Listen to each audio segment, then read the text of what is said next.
qu'est-ce qui s'est passé? C'était quoi cette intro vraiment merdique?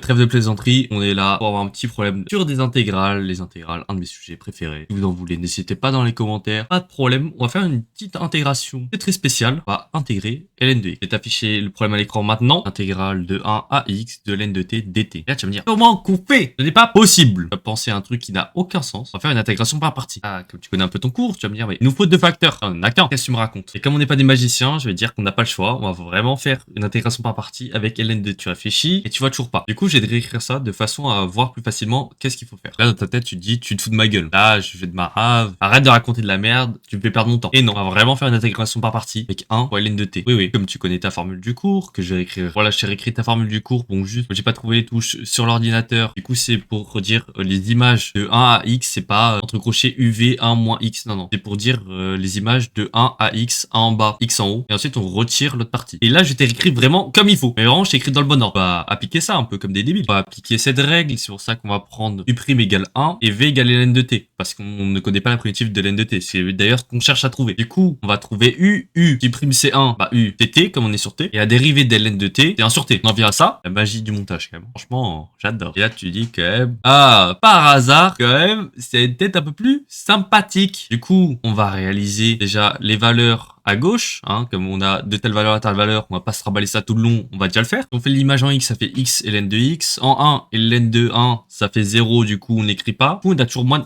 notre intégrale. T fois 1 sur t, on sait très bien que ça fait t. Là, c'est très simple. Primitive de ça, laisse 2 secondes pour réfléchir.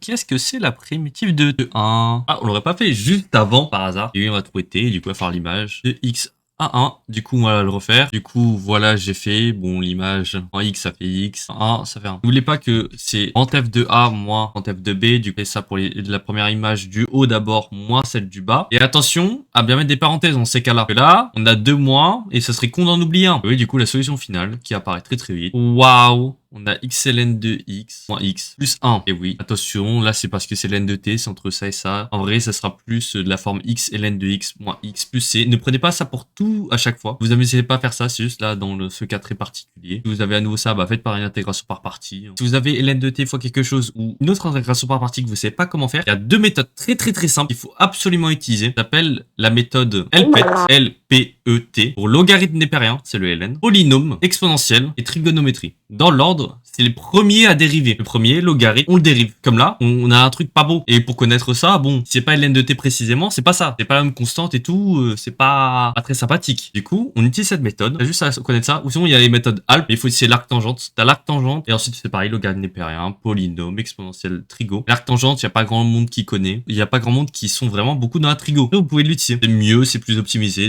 en soi. Mais généralement, tu vas pas trop tomber sur l'arc-tangente. En tout cas, pas vraiment au lycée. Dans le supérieur, il y a moyen. Et du coup, voilà, à chaque fois où vous avez une intégration par partie, dites-vous, c'est quoi le plus judicieux? Par exemple, le plus judicieux, ce sera toujours cette méthode. Là, ici, bah, là, c'est différent parce qu'on a rien d'autre. On a x1. Et 1, bah, c'est une... Et bref, c'était très court, mais ça va en vrai. Donc, plutôt rapide, simple, efficace. On revoit les intégrations par partie. Une utilisation qu'on ne serait pas douté à premier abord. Si on connaît pas, on se dit, bah, non, pas d'intégration par partie, on peut pas faire. Ou des règles qu'on connaît pas. Alors que si, en fait, on peut le faire dès le début de la terminale, dès que tu vois cette leçon. Dans certains lycées, c'est enseigné d'ailleurs. Bon, et des lycées où eux, pour s'amuser, ils font des trucs de première année de prépa, voilà, petit DS, t'inquiète, sympathique. Cet exercice, et notamment d'autres que j'ai sûrement proposé sur la chaîne, que j'ai retrouvé dans le livre de Louis Legrand, si vous voulez, je peux vous filer le lien. J'ai le lien des exercices et la correction, je peux vous les filer. Ça peut être marrant de jeter un coup d'œil et d'essayer d'en faire. Quand attention, des fois ils sont barbares. Lui, c'était l'exercice noté 2 sur 5, et c'est pas le truc le plus évident. Pour vous dire les 5, c'est compliqué. Programme terminal, je précise. De toute façon, les intégrales, c'est pas... Je vois pas ça avant. Bon, il y en a qui voient ça en première apparemment, mais ça va être les lycées d'excellence ou vraiment les gros lycées des régions. Mais vous avez d'autres questions sur les intégrales ou même un autre chapitre que je voulais aborder, dites-le dans les commentaires, je serais ravi de vous faire une vidéo là-dessus. Si vous voulez un problème précis, marquez-le. Si vous voulez de ce type, vous dites « Ah, ça, je veux ça ». Et sinon, j'ai deux suppositions de vidéos. Je pense que je vais faire les deux en suite, hein, mais au fur et à mesure, j'ai la faire. À résoudre